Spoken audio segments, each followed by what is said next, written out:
Hey guys, this video is for small business class, chapter 7. Um, Before I get into chapter 7 here, I just want to discuss a couple things. One thing is, I think I mentioned before, I can't remember which video I mentioned it in, if it was in this class or a different one, but you can just probably subscribe to this YouTube channel if you want, then you'll just get notifications when I'm posting new videos. But as I said, I will be posting each video on Moodle under the appropriate chapter section. As far as small business plans, as I said, I recommend submitting those to me. The drafts, I covered that in the past video, talking about like when those are due and the breakdowns and everything like that. But yeah, I highly encourage that you send me some drafts so that I can revise them a little bit and give you guys some feedback, make sure you're on the right track, because it's really going to help to allow your final project to be a lot more refined and get a better mark on it. And again, I'm not strict with the dates, but the sooner the better. I've received a few portion 3s already. And one thing I'll mention, and I'll share my screen here right now. So on Moodle here, I've made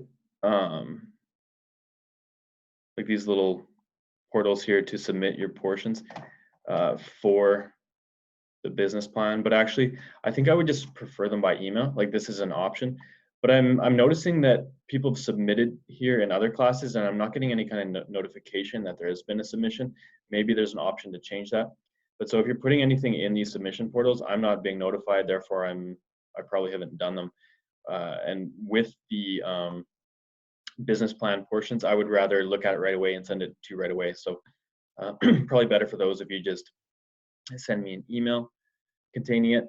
Whereas with like for other classes, for midterms, final exams, and assignments, I'm probably just going to wait until May until I collect from everyone and mark them all at one time. I don't like marking the same assignment 10 different times. I like to be consistent and mark them all at once if I can. Anyways, I'll get into, let's see, chapter 7 stuff here. So small business, chapter 7. I'll try and keep this short. I find I wanted to make my videos like 10 minutes, but they tend to drag out. I apologize. So this one is looking at marketing, managing marketing. And so this is a portion of your business plan, but important for business in general. So learning objectives of this chapter, look at the role of marketing plan in a business, major steps in creating marketing plan, explaining the need for an understanding of the external environment of the organization when it comes to marketing, that is. Discuss the importance of marketing, market research or marketing research. I guess those are two different things. Describe the importance of and methods to employ effective customer relationship programs. We've talked about that a little bit. I believe in small business, that was a important topic. Discuss the e-business, discuss the importance of identifying goals and objectives and explain the importance of monitoring the marketing plan. Monitoring the success and effectiveness of it. So the role of marketing management in a small business, defining the target customer characteristics and wants and needs, understand the environmentals that affect operations, develop the product and or service, developing the channels of distribution, setting price levels of the product and service, and promoting the product and or service to those influential in its purchase. So the marketing plan, to start out with, that just establishes how the entrepreneur will effectively compete and operate in the marketplace and thus meet the business goals and objectives of the new venture. Getting your name out there, getting your product out there, establishing yourself in the market. So the marketing plan designed to provide answers to 3 basic questions. Where have we been? Where has your company been? What have you achieved? Where are you at? What have you accomplished? What's working, what isn't, maybe doing a SWOT analysis. Part 2, where do we want to go in the short term? What is your objective? Are you trying to grow? Are you trying to have more areas of distribution? Are you trying to get in stores? Are you trying to have a stronger online presence? And how do you get there? So once you've determined where you want to go, that's the 3rd step. And I've said this before in small business class many times, but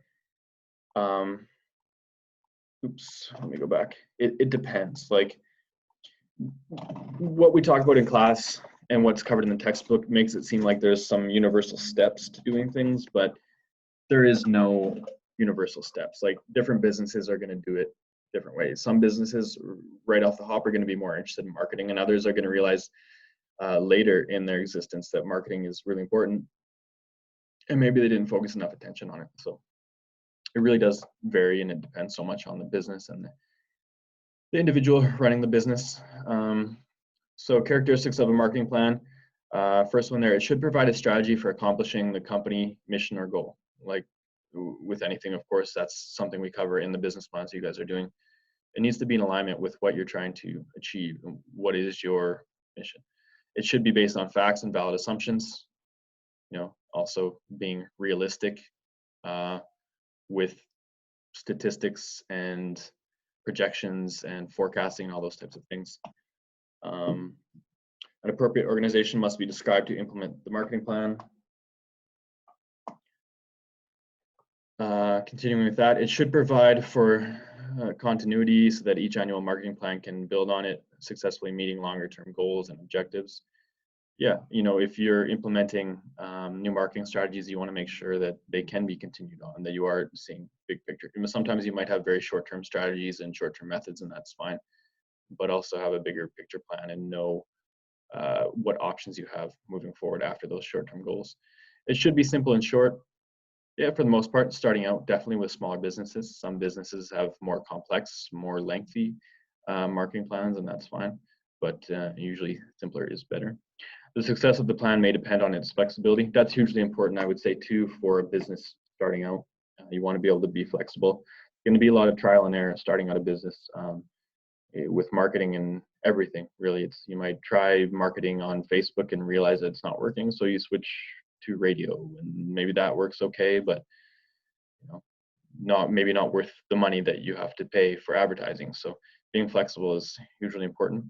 It should specify performance criteria that will be monitored and controlled. So you want to have goals as far as what is your marketing going to achieve for you, and should be monitored and measurable. You know, with if you're advertising on Instagram or something, you're paying a certain amount of money. Can you track how many hits you're getting? How many hits are actually becoming customers? How much you're spending to convert those hits to customers? Things like that. So you can determine if it's really an effective and efficient method. Environment, so internal and external, plays an important role in developing the marketing plan. Most definitely, you know, depends on your company's strengths and weaknesses, what's going on in the external environment, culturally, with technology, with demographics, things like that. Next thing is the marketing mix. So that's the actual short-term marketing decisions in the marketing plan. Will consist of 4 important marketing variables: product or service, pricing, distribution or place, and promotion. Steps in preparing the marketing plan. Again, like I've said before, this is maybe an ideal list of steps, but it's not like a universally accepted, so it would depend on you a little bit. But some obvious ones to consider would be like examining the product and service, setting marketing goals that are objective, prepare actionable steps, finalize the marketing plan. So you can kind of just read through those more if you want. I want to try and keep this brief. And again, I recommend reading the textbook. I don't want to make an hour-and-a-half video. Steps in preparing the marketing plan, defining the business situation. So that's looking at where have we been as an organization, what have we accomplished. You want to figure out market segmentation and target marketing. So market segmentation is simply defined as breaking a marketplace down into categories of buyers who share similar characteristics. So I'm sure you guys are already familiar with market segments. Is that you kind of breaking down different demographics, ages, genders, certain lifestyles, preferences, socioeconomic classes, whatever it may be. Proceed to target marketing. So target marketing is the process of looking at what segment your company can most profitably serve, and then modifying your product, price, placement, and promotion to deliver value versus your competition to your chosen targets. That's really important with any business. Like some businesses might have a very broad target market, others might be very specific. If you're doing like a certain type of clothing, maybe you're just wanting to have a target market of females between ages of 18 and 38 kind of thing. Like or jewelry or something. Maybe it's that type of target market. Whereas if you're opening a Dollarama, a dollar store, like it's a pretty broad group of people that are going to want to be going in there. So determining your target market is going to have huge importance on how you go about implementing a marketing plan. Steps in preparing the marketing plan. So some keys to successful market segmentation would be meaningful. So make sure that the segments are different from one another. Clearly defined segments. Mutually exclusive, meaning they can only be one or the other. Measurable. So can you actually measure that? If your target market is females in Regina between the ages of whatever I just said, 18 and 38, like that's probably, you could probably actually find those statistics. Like that's a measurable thing.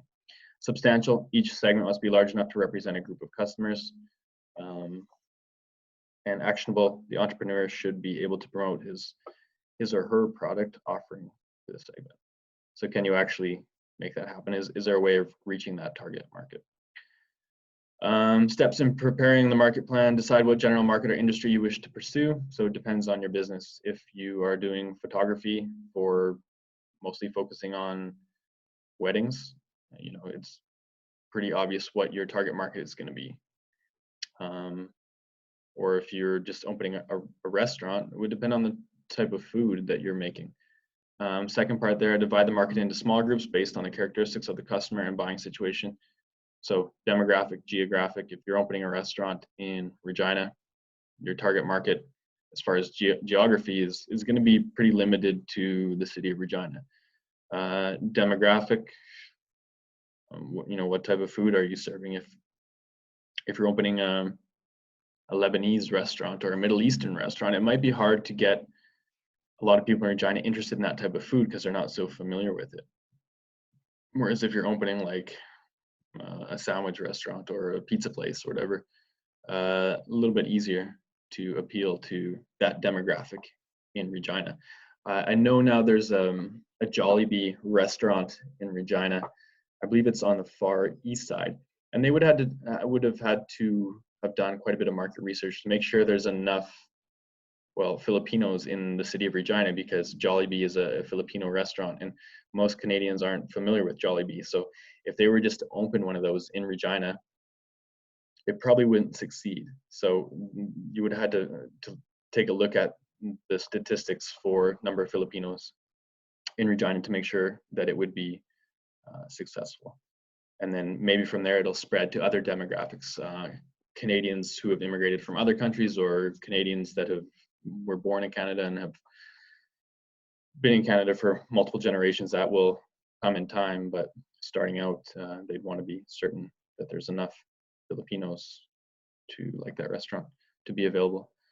Some steps in moving your segmentation beyond the basics.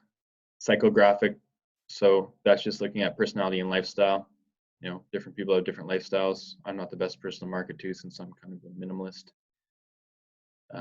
Motivation, rational and emotional, influencers, price sensitivity, different demographics have different price sensitivity levels. Desired benefits, usage. So these are all important factors to consider too when coming up with a marketing plan and analyzing your target market and creating segments. Buying conditions and awareness of buying intentions.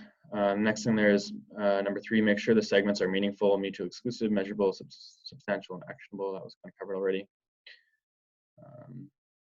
And then develop a marketing plan that integrates product, price, placement, and promotion. Next thing there's customer profile. So after selecting target markets, entrepreneurs should develop a comprehensive customer profile based on their needs and buying behavior. So just kind of determining what do your customers look like? What are they what are their needs, what's their buying behavior, and that's why a lot of companies now are tracking that more specifically. Like I talk about a lot of times Superstore, just tracking individual buyer behavior so that they can better market to you, find out the type of stuff you actually want to buy, so that they're not wasting their time advertising diapers to me when I don't have kids, kind of thing. But for a lot of the students in this class, if you do have kids and younger kids and you are buying diapers, they're going to make more of a point of advertising things like that to you. Just a more efficient way of advertising. Some factors to consider in customer profile would be demographic questions, customer attitudes on price and quality, where they buy their products, where customer wishes to buy products, influence of advertising, quantities and frequency of purchase, and why customer buys product. You guys may have found that companies are often doing surveys these days. Like I've received surveys from Loblaws, Superstore, or whatever, asking me questions like this because they want to know this information so that they can, really refine their marketing plan. So yeah, just some more important factors to consider when looking at customers. Just a sample here of customer profile.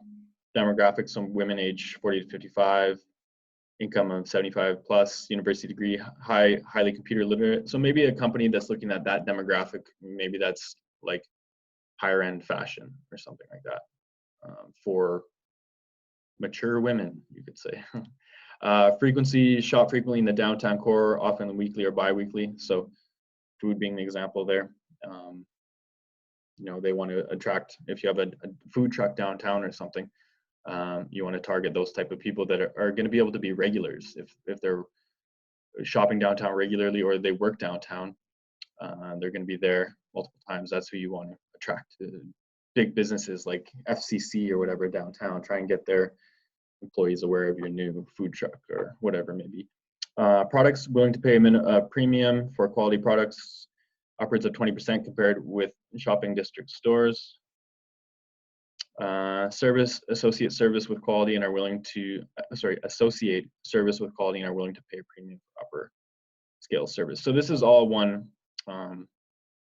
combined profile, just a sample of a certain demographic. So obviously, if they have a $75,000 income, that's relatively high. People with a relatively high income are maybe willing to pay premium for quality products. Next things there would be motivation. It can be motivated by both rational and emotional influences. That's really important to know too. I mean, a lot of people are just kind of like impulse buyers. Lifestyle: personality, reads frequently, travels, shares a desire to preserve it fashionable and upper class by society, wants to be trendy and hip, influenced by friends and fashion magazines. So again, this is just kind of a breakdown of a sample customer profile. Now, certain businesses might use this type of profile as a target market, others not so much. Really depends on your business. Just more details around the sample customer profile. Advertising: most susceptible to go online in one-to-one marketing or one-to-small group marketing. Yeah, I can kind of just skip through that because it's just breaking down a sample customer. Next up is some steps in preparing the marketing plan. Customer relationship marketing, database information system, database marketing for the small business. Entrepreneurs should focus on building relationships with their most profitable customers and customers that show the most potential to offer profits in the future. That's what a lot of companies are doing. They want to find ways to retain you. People that are looking like they could be lifelong customers, and that becomes really important. I mean, sure, it's important with grocery stores and clothing stores and stuff, but I would say even more so people like real estate agents or car salespeople. Like, if you're a real estate agent, yes, you might just make one sale off someone, but maybe they're the type of person that wants to buy investment properties, and so they might be buying one property every few years to add to their investment portfolio, or maybe they're well connected. And if you leave a good impression on them, probably the best way to get referrals as a real estate agent is word of mouth. If you've helped someone, they're going to refer you to friends and family. So that can be really important. One tool entrepreneurs can use is a customer relationship system. This use of database to track customer buying habits, personal information, and anything else that is relevant. So yeah, again, like with Superstore or other grocery stores, they're doing this very much. But even like with the example of real estate agents, a lot of them are going to do this too, where as soon as they make contact with you, they're going to want to put down your name and your phone number and your email and maybe some comments about you. Even if you're not serious about buying, they're going to keep you in mind and maybe send you a Christmas card and maybe reach out. They really want your business. They want their clientele base. Applications of customer relationship management and databases: nurture the customer, grow the customer, retain the customer, win the customer back. Yeah, just some basic steps there. So yeah, like that real estate agent example is a good one there. And unfortunately, a lot of them become a little bit too pushy, but that's what they're trying to do. And their livelihood very much depends on making sales. So kind of get why they can be pushy a little bit. Next thing is establishing goals and objectives. You want to be realistic with your marketing plan. You know, if you're on a limited budget, you're not going to be able to do a lot of radio advertising and stuff. And, you know, if that doesn't work out, it could really destroy your business if you spend all that money using a inefficient form of marketing. Let's see. Next thing, defining marketing strategy and action program. So budgeting the marketing strategy, monitoring the progress, marketing actions. So yeah, coming up with a budget, like how much money do you have? You need to be careful. Like, yes, marketing is very important, but you don't want to use up all your liquid assets to market, because if it doesn't pay off, then you're kind of screwed. And also, you know, justifying it to make sure, okay, maybe you have a lot of money, but that doesn't mean that you should spend it all on marketing.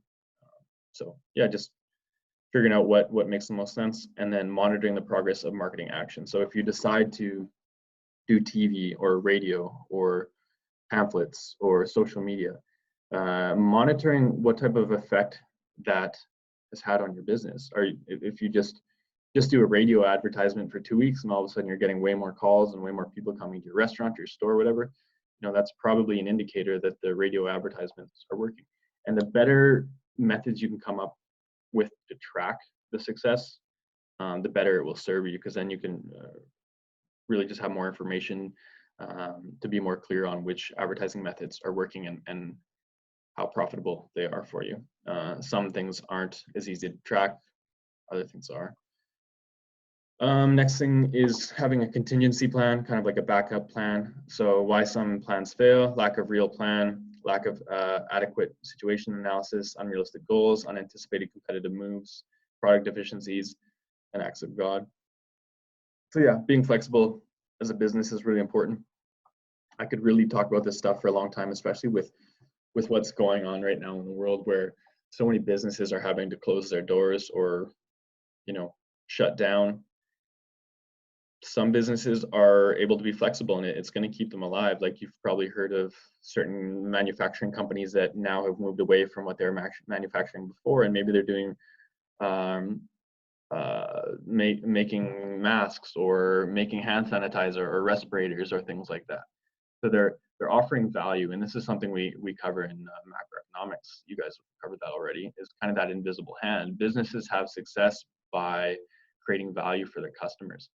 So maybe right now, certain items aren't as in demand because of this pandemic, and other items are in more demand, like hand sanitizer, toilet paper, face masks. So if businesses can be flexible and shift, you know, that can allow them to survive. But when it comes to marketing, yeah, I mean, that needs to be kept in mind too, is just following these or avoiding these things that cause failure, having a good plan, you know, testing your product before you start marketing. If you haven't had much research and development, or even with restaurant, like having people try out your food before you start advertising it, because if you spend a bunch of money on advertising and the feedback is that your menu's too small or the food isn't very good, well, it's, you know, you've already ruined that first impression with people. So that's it for chapter 7. Kind of just rushed through that, but yeah, let me know if you have any questions on the chapter, the assignment. Email is always the best way. Again, I recommend just looking through the textbook a little bit, but that's it for now.